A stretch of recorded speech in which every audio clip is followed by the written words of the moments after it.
생활법률 9주차 강의 세 번째 시간입니다. 고지의무 위반의 법적 효과 살펴보죠.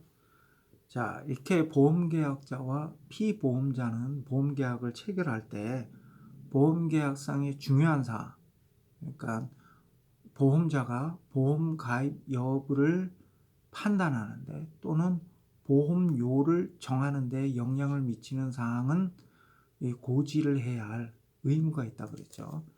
이런 보험계약상의 어떤 중요한 사항을 고지하지 않은 경우 어떠한 법적 효과가 발생되는지 한번 살펴보죠. 자, 고지의무 위반이 되기 위해서는 첫 번째, 중요한 사항을 고지하지 않았어야 한다. 첫 번째는 중요한 사항. 이때 중요한 사항에 대해서는 지금 방금 전에 설명을 했죠. 보험 가입 여부를 판단하거나 보험료를 결정하는 데 영향을 미치는 사유는 이제 중요한 사항에 해당이 돼요. 그래서 첫째, 중요한 사항을 고지하지 않았을 것. 두 번째, 이와 같은 고지 의무를 위반한 데 대해서 고지 의무자의 고의나 중과실이 있을 것.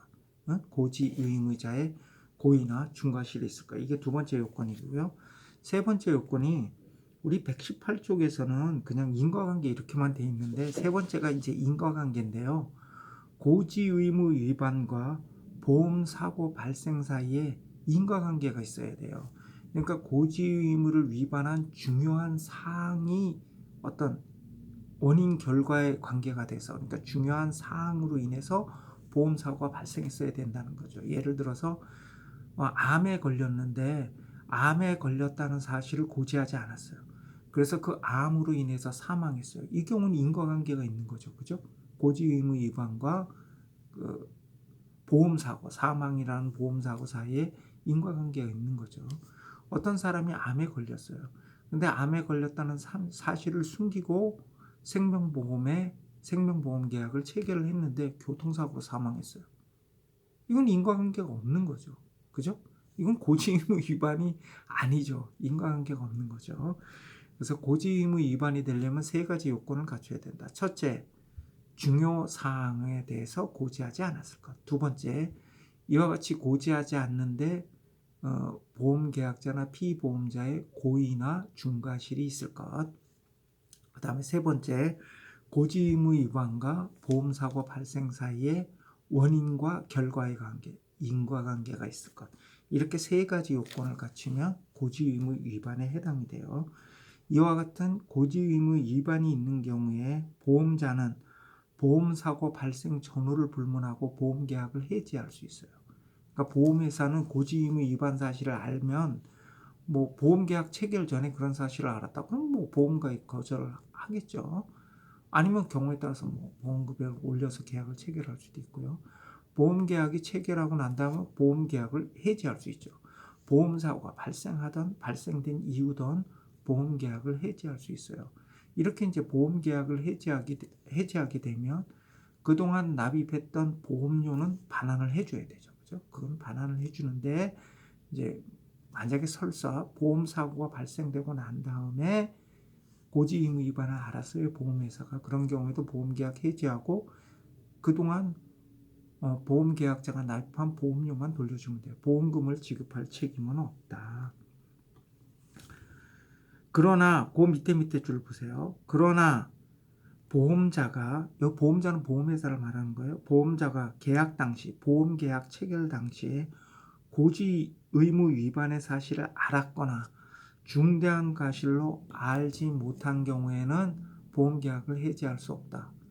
그러니까 상대방은 보험계약자는 고지를 안 했는데 보험회사가 알고 있었어요. 그런 사실을. 아니면 조금만 노력을 했었으면 알 수 있었는데 몰랐어요.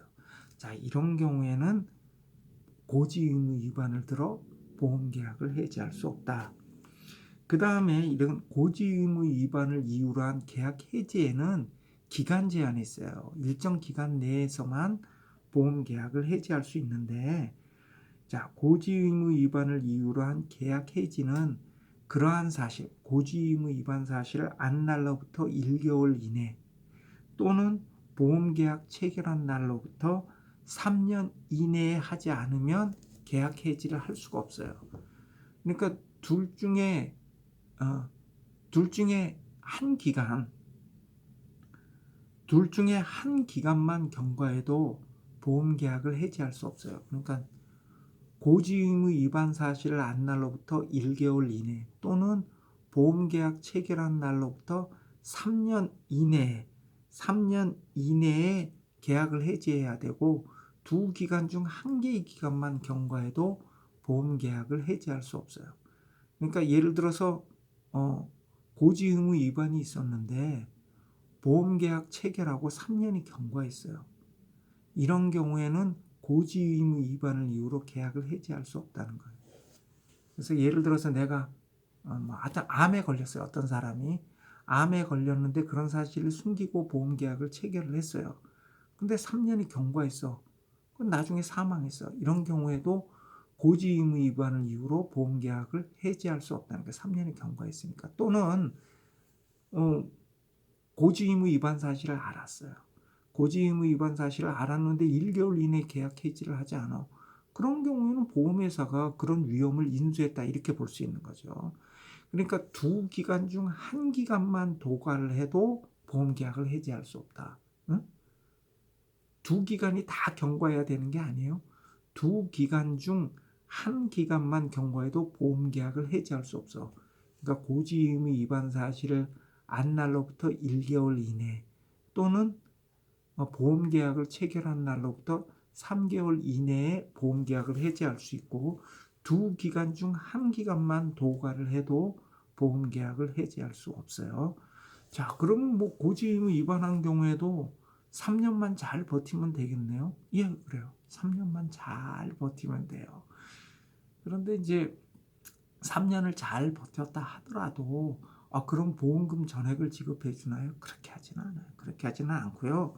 이런 고지 의무 위반이 어떤 보험 사고 발생에 기여한 정도, 이런 걸 비례해서 보험 금액을 일정 금액 깎죠. 보험 계약 자체를 해지하는 것은 허용되지 않더라도 보험 금액을 감액하게 되죠.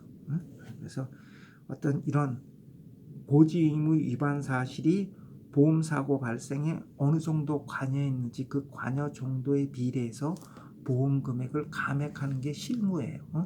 보험 계약을 해지는 하지 못하더라도. 그러니까 암에 걸린 사람이 그 사실을 숨기고 보험 계약에 가입을 했는데 3년 넘게 생존하다 돌아가셨어요. 이런 경우 이제 보험 계약 체결한 지 3년이 넘었거든. 그러니까 보험 계약을 이 고지 의무 위반을 이유로 보험 계약을 해지하지는 못하지만 보험 금액을 감액할 수는 있다. 예. 여기까지 해서 고지 의무 위반에 대해서 살펴봤고요. 다음 보험 계약의 효과에 대해서 한번 살펴보죠. 자, 보험자는 보험금 지급 의무를 지죠. 어떤 경우 지급 의무를 져요? 보험 기간 내에 보험 목적에 보험 사고가 발생하면 보험금 지급 의무를 지죠. 그래서 119쪽 보험자의 보험금 지급 의무 보시면요, 그 의 부분 밑으로 하나 둘 세 번째 줄, 보험자는 보험 기간 내에 보험 사고가 발생한 때에는 손해보험의 경우에는 피보험자, 임보험의 경우에는 보험 수익자에게 보험금을 지급할 의무가 있다. 자, 보험금은 금전으로 지급하는 것이 원칙이지만 보험의 종류에 따라서 현물 또는 요양급여의 방식으로 지급할 수도 있다. 그다음 그 밑에 줄 보면 이와 같은 보험금 지급 청구는 2년간 행사하지 않으면 소멸시효가 완성해요. 굉장히 단기죠. 그래서 이건 너무 단기가 아니냐, 이런 이제 좀 논란이 있는데, 하여튼 이 소멸시효 기간이 굉장히 단기예요. 2년. 그래서 보험금 지급 청구는 2년 내에 행사돼야 돼. 2년이란 게 뭐예요? 보험금 지급을 청구할 수 있는 때로부터 2년이죠. 그럼 언제 보험금 지급을 청구할 수 있죠? 보험사고가 발생한 때죠. 그러니까 보험사고가 발생한 때로부터 2년 이내에 보험금 지급 청구를 해야 된다. 다음에 이제 우리 상법상 보험자의 면책 사유가 있어요. 이런 경우 보험금 지급 의무를 지지 않아요. 보험 기간 내에 보험 사고가 발생했다 하더라도 이런 경우 보험금 지급 의무를 지지 않는 보험자 면책 사유가 있는데, 첫 번째가 고의 중과실 면책이에요. 보험 사고가 보험 계약자 또는 피보험자, 거의 보험 수익자는 지우세요. 보험 수익자는 지우세요. 이거 잘못 들어갔어요. 보험 수익자 지우시고, 보험 사고가 보험 계약자 또는 피보험자의 고의나 중대한 과실로 생긴 때에는, 고의 또는 중과실로 생긴 때에는 보험자는 보험금 지급 책임을 지지 않아요. 보험 계약자나 피보험자가 화재보험에 가입한 화재보험에서 보험 계약자나 피보험자가 고의나 중과실로 화재를 야기시켰어요. 이런 경우에는 그 화재보험회사는 보험금을 지급할 책임을 면한다는 거죠. 어떻게 보면 신의칙상 당연한 거죠. 그죠? 아니, 고의로 화재를 냈는데 어떻게 보험금을 지급해 줄 수 있겠어요. 그리고 중과실의 경우에도 거의 뭐, 중과실이란 게 뭐냐면, 조금만 주의를 기울였어도 피할 수 있었는데, 그렇지 못한 경우 우리가 중과실이 있다 그러거든요. 이렇게 고의나 중과실로 보험사고를 야기한 경우에까지 보험회사로 하여금 보험금 지급 책임을 져라, 이렇게 할 수는 없죠. 그런데 내가 아까 보험 수익자 지우라고 한 게 뭐 때문에 그러냐면, 인보험은 달라요. 인보험. 요건 손해보험이고요. 인보험에 있어서는 우리 상법은요, 이런 어떤 생명보험, 상해보험에 있어서는요, 인보험에 있어서는 보험계약자나 피보험자, 보험수익자의 중과실로 보험사고가 발생한 경우에도 보험금 지급 책임을 지도록 하고 있어요. 그러니까 피보험자가 어떤 중과실로 보험사고 야기해서, 중과실로 어떤 사고를 야기해서 사망했어. 이런 경우에도 보험금 지급 책임이 있다는 거예요. 그래서 인보험의 경우에는요, 중과실로 보험사고가 발생한 경우에도 보험회사는 보험금 지급 책임이 있어야 면책되지 않아요. 그러니까 인보험의 경우에는 어떤 경우에만 보험자가 면책이 되죠? 고의로 인한 경우만 면책이 돼요. 고의로 인한 경우. 그러니까 생명보험이나 상해보험 같은 경우에는요, 고의로 보험사고를 야기한 경우에만 면책된다. 그러니까 손해보험하고 인보험하고 다른 거예요. 그러니까 손해보험에서는 보험계약자나 피보험자의 고의 또는 중과실로 보험사고가 야기된 경우 보험자는 면책되지만, 인보험에서는 중과실은 빠져요. 인보험에서는 보험계약자나 피보험자가 고의로 보험사고를 야기한 경우에만 보험자가 면책이 된다. 그러니까 손해보험하고 인보험하고 달라요. 근데 우리 교재는 인보험은 지금 빠져 있죠. 자, 이렇게 보험계약자나 피보험자가 고의 중과실이 있는 경우에는 당연히 보험자가 면책이 되는데, 보험계약자는 피보험자는 아닌데 누가 보험계약자나 피보험자의 가족 또는 고용인이 잘못해서 보험사고가 발생했어요. 자, 이런 경우에는 어떻게 될까요? 이런 경우에도 보험자는 보험금 지급 책임을 면하나요? 글쎄, 이런 경우에 일률적으로 보험자가 보험금 지급 책임을 면한다, 이렇게 볼 수는 없겠죠. 예를 들어서 무슨 우리 가족 때문에 내가 상해를 입었어요. 아니면 뭐 그런 경우는 없겠지만, 무슨 하여튼 가족으로 말미암아 사망이란 결과가 나왔어요. 예를 들어서 가끔가다 그런 일도 있잖아요. 우리 후진하다가 같은 가족으로 갖다 치여서 사망하게 오는 경우가 있어요. 좀 가슴 아픈 일이지만 이거 고의로 한 건 아니잖아요. 그지?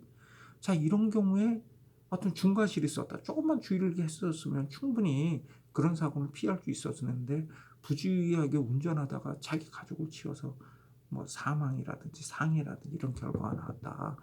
자, 이런 경우에도 본인이 직접 한 경우로 볼 수 있나요? 물론 아까 중과실 면책 조항은 인보험에는 적용되지 않지만, 만약에 그게 무슨 예를 들어서 어떤 종업원의 과실로 화재가 발생했다. 손해보험 같은 경우 하면 그래. 손해보험 같은 경우 만약에 종업원이 실수를 해서 종업원의 어떤 중과실로, 아니면 종업원이 앙심을 품고, 건물주, 그러니까 제 회사 사장이 건물주인데 앙심을 품고 화재를 발생했다. 화재를 불을 냈다. 자, 이런 경우 종업원이 한 거니까 뭐 건물주가 책임져야 되는 거 아니야. 그래서 이런 경우 화재 보험사가 면책되나요? 그렇게 볼 수는 없잖아. 그렇지. 그렇게 볼 수는 없지. 응? 그러니까 가족이나 종업원의 어떤 고의나 중과실로 보험사고가 발생한 경우에 보험자가 보험금 지급 책임을 면한다. 이렇게 볼 수는 없겠죠. 그죠? 그래서 우리 120쪽 우리 판례는 어떻게 보고 있냐면 120쪽 두 번째 줄 한번 볼까요? 판례는 피보험자 등의 가족이나 피용자가 피보험자 등과 적극적으로 공모, 교사, 방조한 경우에만 한해서 보험자가 면책된다 이렇게 봐요. 그러니까 그 가족이나 피용자로 말미암아 종업원이에요. 그러니까 가족이나 종업원으로 인해서 보험사고가 발생했다고 보험회사가 면책되는 건 아닌데 만약에 이게 피보험자나 보험계약자하고 서로 공모했어. 예를 들어서 뭐 회사 사장이 종업원한테 야, 너 불래. 내가 이 보험금 좀 타자. 그럼 내가 너한테 돈 좀 줄게. 이렇게 서로 공모했어. 이런 경우는 당연히 보험회사가 면책되겠죠. 그죠? 그래서 우리 판례는 이 경우에만 보험회사가 면책된다. 이런 입장이에요. 참, 이 임보험에 있어서는 고의로 보험사고를 발생시킨 경우에만 면책이 된다 그랬잖아요. 그럼 생명보험 같은 경우 자살은 어떻게 되나요? 자살한 경우. 자살한 경우에는 생명보험에 가입된 사람이 자살을 했어요. 자, 자살한 경우에는 보험사고를 고의로 야기시킨 거잖아요. 그래서 자살한 경우에는 보험금 지급을 면하겠죠. 그런데 이때 이 자살을 여러분들이 자세히 보셔야 돼요. 우리 판례에 의하면 만약에 이 사람이 어떤 정신질환을 앓고 있어요. 우울증이라든지 이런 정신질환을 앓고 있어서 치료를 받는 도중에 자살을 했다. 이런 경우에는 질병으로 사망한 것으로 볼 수가 있어요. 이게 이제 우리가 흔히 자살했다 이렇게 표현을 하지만 이런 경우 우울증이라든지 어떤 공황장애라든지 이런 걸로 말미암아 자살을 했다 그러면 이런 경우는 사실 질병으로 인한 사망이죠. 이런 경우에는 보험금 지급은 져요. 그리고 또 이런 경우도 있어요. 어떤 질병을 앓고 있는 건 아닌데 극도의 수치심, 공포감 이런 것 때문에 자살을 했다. 이런 경우에도 지급 책임을 면한다. 이렇게 보기는 어려울 거예요. 경우에 따라서는 보험 금액이 감액될 수는 있겠지만 보험금 지급 책임을 면한다고 볼 수는 없을 거예요. 우리 이제 판례 중에 과거에 어떤 판례가 있었냐 하면 그 보험 모집인인 어떤 중년 부인이 보험 모집인으로서 이제 활동을 했어요. 근데 이제 보험 모집인이 이제 보험 계약 실적 때문에 굉장히 스트레스를 많이 받거든요.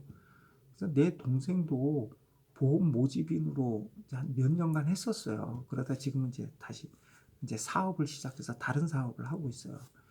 그런데 그때 이제 이 사무실에 딱 들어가면 문 열고 딱 들어가면 맨 앞에 큰 표가 있는데 그게 무슨 표냐 하면 보험 모집인별로 계약 실적을 그래프로 그려놓은 거예요. 그러면 딱 문 열고 들어가는 순간 스트레스를 받는다는 거예요. 이러다 보니까 이 계약 실적을 올리기 위해서 별의별 방법을 다 동원해요. 그래서 내 주변에 아시는 분 어떤 분은 보증을 또 그렇게 쓰셨어요. 보증을 보험 계약을 해주는 대신 그 사람 보증을 써주는 거예요. 그래서 나중에 빚더미에 올라앉았죠. 그런 사람도 있고요. 근데 이제 어떤 분이 이게 실제 있었던 사건이 한 꽤 됐어요. 얼마 전에 됐는데 이분이 이제 보험 계약을 따려고 무슨 대학원인가 어디 MBA 과정에 들어갔어요. 근데 거기에 이제 그 준장, 장군이죠, 별. 이제 준장인 이제 군인이 거기를 다녔나 봐요. 준장, 별을 단 사람이. 근데 이 사람이 이제 보험 계약을 체결해 준다 그래서 근데 이 사람이 이제 성관계를 요구를 한 거예요.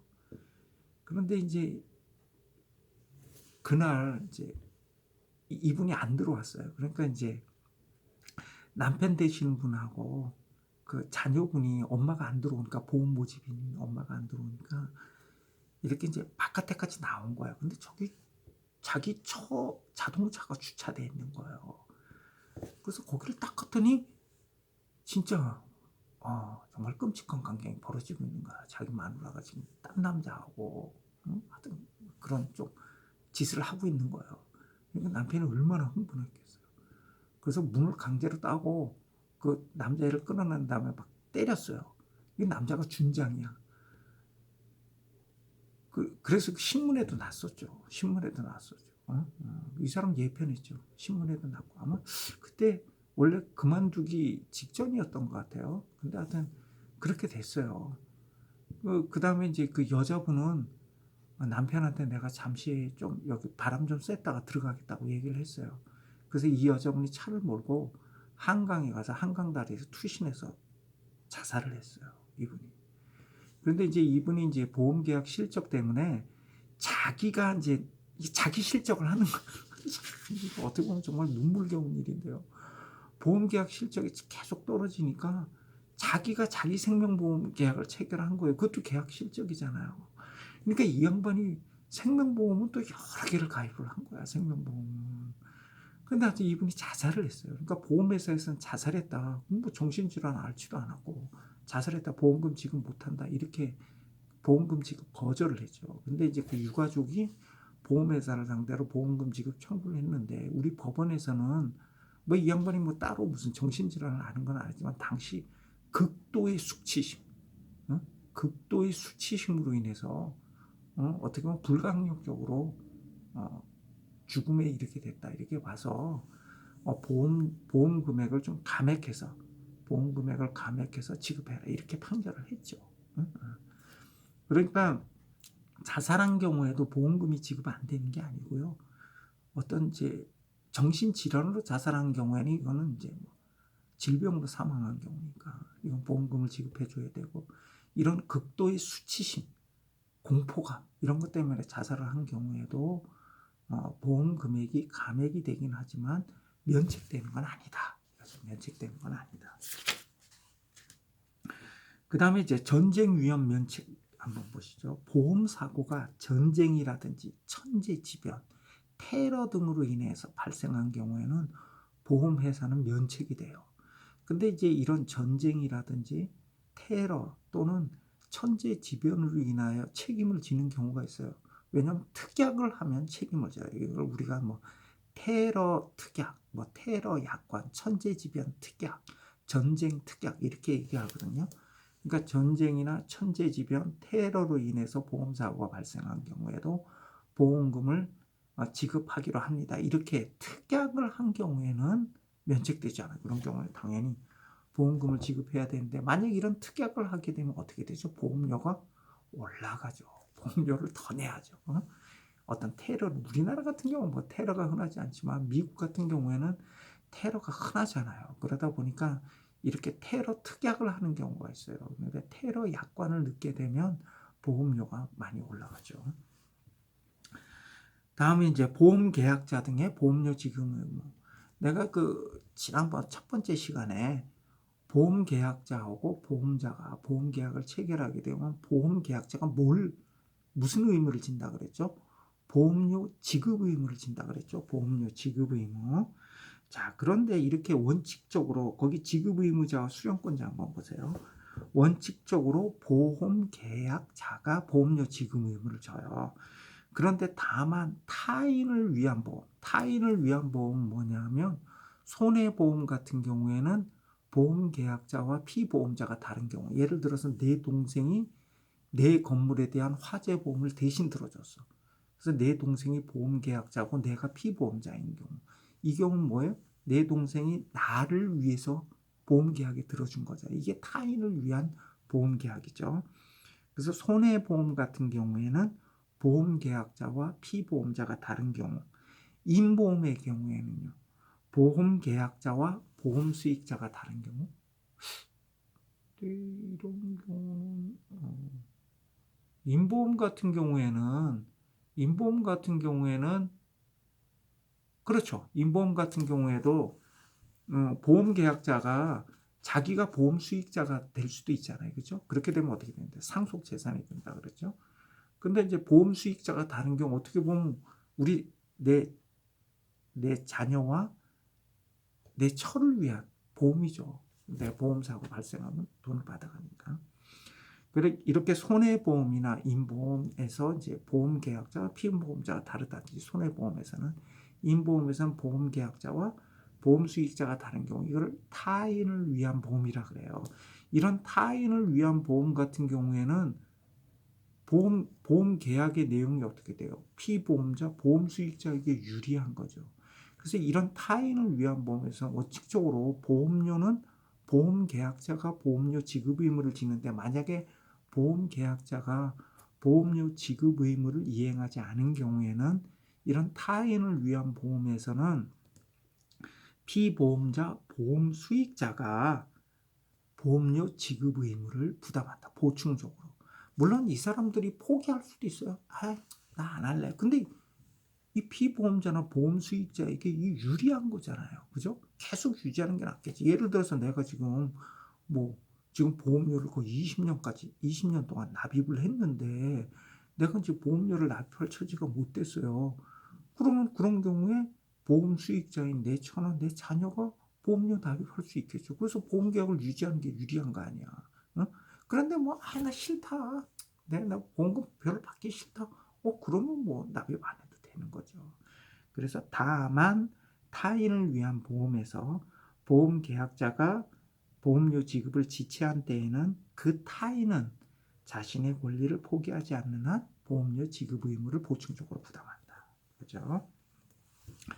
자, 이렇게 보험료 지급할 의무를 지는 자는 원칙적으로 보험 계약자이고 다만 타인을 위한 보험에서는 그 타인, 피보험자나 보험 수익자가 보충적으로 보험료 지급 의무를 부담하는데 그럼 보험료를 수령할 권한은 누가 갖느냐? 보험회사가 갖는 건 당연하죠. 근데 여기서 이제 주로 문제가 되는 게 보험 모집인이에요. 보험 모집인. 보험 모집인. 근데 우리 판례는요. 보험 모집인은 청약서와 함께 제1회 보험료를 수령하는 경우에 한해서만 보험금을 수령할 권한이 있는 것으로 봐요. 그러니까 보험 모집인은 보험 청약서와 함께해요. 보험 청약서와 함께 제1회 보험료를 수령할 권한을 가져요. 그 다음에 보험료는 보험 모집인한테 줘가지고는 내가 보험료 지급 의무를 이행한 게 아니에요. 그 다음은 그러니까 제1회 보험료만 보험 모집인은 수령 권한이 있고 그 이후에는 보험회사한테 직접 납부를 해야 된다. 다음에 보험료의 지급지체 한번 보시죠. 보험료의 지급지체. 최초의 보험료를 지급하지 않았다. 이 경우에 보험자의 책임은 개시되지 않죠. 그 다음에 계약 성립 후 2개월이 경과할 때까지 최초의 보험료, 1회 보험료를 납입하지 않은 경우에는 보험계약은 해지한 것으로 간주돼요. 근데 실무에서 이런 경우는 없어요. 내가 말했잖아. 보험 모집인이 1회 보험료 납입한다니까요. 그러니까 이런 경우는 별로 없어. 그렇지만 뭐 반드시 없다고 볼 수는 없죠. 그죠? 그러니까 1회 보험료 같은 경우에는 보험계약 체결하고 2개월 이내에 1회 보험료 내지 않으면 보험계약은 자동적으로 실효돼요. 자동적으로. 그런데 제1회 보험료는 납입했어. 제1회 보험료는 납입하고 그 이후에 보험료를 납입하지 않았어요. 그게 계속 보험료의 납입이 없으면 그 부분이에요. 1회 보험료는 납입을 했어요. 그런데 그 이후에 보험료를 납입하지 않은 경우에는 납입하지 않았다고 자동적으로 보험계약이 해지되지 않아요. 이때는 어떻게 해야 돼요? 보험회사가 상당 기간을 정하여 보험료의 지급을 독촉해야 돼. 상당 기간을 정해서 보험료의 지급을 독촉해야 되고 그 기간 내에도 보험료 납입이 없으면 해지 통고를 또 해줘야 돼. 이렇게 해지 통고를 한 때 비로소 보험계약이 해지되고 자동적으로 보험계약이 실효되지 않아요. 설사 보험약관으로 일정한 유예기간을 두고 그 기간 내에 보험료를 납입하지 않으면 보험계약이 자동적으로 실효된다는 보험약관이 있다 하더라도 이와 같은 보험약관은 무효예요. 무효. 우리 대법원 판례는 이거 무효로 봐요. 무효. 응? 우리 상법에 보험에 관한 규정은 이른바 편면적 강행 규정으로 봐요. 편면적. 내가 지난번에 부동산 임대차에서 그 주택 임대차 보호법의 규정을 뭐라 그랬죠? 편면적 강행 규정이라 했잖아. 한쪽에만 강행 규정해. 누구한테? 임대인한테만. 그런데 우리 이 상법의 보험편의 규정도 마찬가지예요. 누구한테? 보험회사한테. 그래서 이 상법의 보험법의 규정보다 상법 보험편에 규정되어 있는 규정보다 보험계약자에게 불리한 약관이나 불리한 조항은요, 효력이 없어요. 계약 조항 효력이 없어. 효력이 없어. 그래서 일정 기간 동안 보험료 내지 않으면 보험계약이 자동적으로 실효됩니다라는 보험약관은 무효다. 그러니까 제1회 보험료를 납입하고 난 다음에 그 다음에 보험료 내지 않아요. 그럴 경우 어떻게 해야 돼? 첫째, 보험회사가 상당한 기간을 정해서 보험료의 납입을 독촉했어야 돼. 그리고 그 기간 내에 또 납입하지 않았다. 그럼 어떻게 돼? 해지 통고를 해줘야 돼. 보험계약을 해지한다는 해지 통고를 해줘야 보험계약이 해지되는 거야. 응? 일정 기간의 경과로 자동 해지되는 건 없어요. 다음에 이제 위험 변경 증가와 관련된 의무 한번 보시죠. 보험계약자, 피보험자, 보험수익자의 고의나 중과실에 의해서 보험사고 발생 위험이 증가한 경우에는 보험회사는 그 사실을 안 날로부터 1개월 이내에 보험료의 증액을 요구하거나 보험계약을 해지할 수 있어요. 아까 말한 것처럼 무슨 화재보험에 가입을 했는데 여기 원래 이 건물이 그냥 일반 사무실의 건물이었는데 LPG 충전소나 뭐 이런 걸로 바뀌었단 말이죠. 이런 경우는 화재 발생 위험이 높아진 거 아니에요? 자, 이런 경우에는 보험회사가 1개월 이내에 보험료의 증액을 요구하거나 해지할 수 있어요.